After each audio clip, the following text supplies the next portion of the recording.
আগামী এপ্রিলে ঢাকায় আন্তর্জাতিক বিনিয়োগ সম্মেলনের আয়োজক হতে যাচ্ছে বাংলাদেশে, যেখানে বিশ্বের শীর্ষ ব্যবসায়ীদের অংশগ্রহণের সম্ভাবনা রয়েছে। তাদের মধ্যে মার্কিন প্রযুক্তি উদ্যোক্তা ইলন মাস্কের নাম বিশেষভাবে আলোচিত হচ্ছে।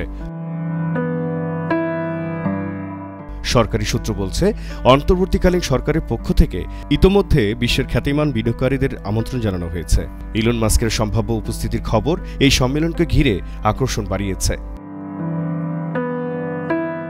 এর মধ্যে গুঞ্জনও চলছে, বিশ্বব্যাপী ইন্টারনেট সেবা প্রদানকারী স্টারলিংক বাংলাদেশে তাদের কার্যক্রম শুরুর পরিকল্পনা করছে।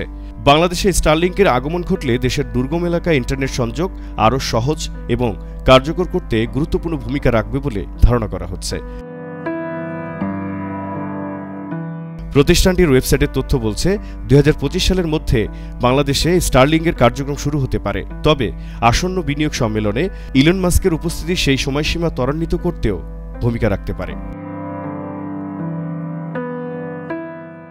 বাংলাদেশের প্রযুক্তি এবং বিনিয়োগ খাতে নতুন সম্ভাবনা উন্মোচনের লক্ষ্যে এই সম্মেলন একটি গুরুত্বপূর্ণ মাইলফলক হিসেবে বিবেচিত হচ্ছে। দেশের প্রযুক্তি খাতে বৈশ্বিক অংশীদারিত্ব বাড়াতে এবং বিনিয়োগ আকর্ষণে এই সম্মেলন বড় ভূমিকা রাখতে পারে বলে মনে করছেন বিশ্লেষকরা।